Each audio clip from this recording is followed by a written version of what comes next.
આ ઉત્તરાયણના દિવસે એ અત્યારથી કહી દઉં તમને.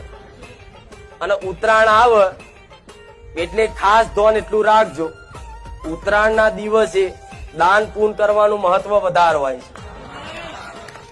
એ દિવસે તમારા એરિયાની ગાયો, રખડતી ગાયો, તમારા એરિયામાં કોઈ જનાવર, કૂતરા, બલાડા જે બી દેખાય એને તમારી યથાશક્તિ પ્રમાણે દાન કરજો. ભગવાન 100% રાજી રહેશે. બીજી ખાસ વાત,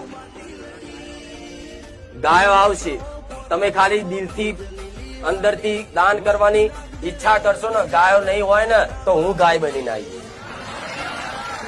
એની ચિંતા છોડ દો. બીજી ખાસ વાત, ઉત્તરાયણ આવે છે એટલે આ પક્ષીઓ જો ધીરે ધીરે જેમ જેમ પતંગો વધારે ઉડશે ને પક્ષીઓ ઓછા થતા જશે.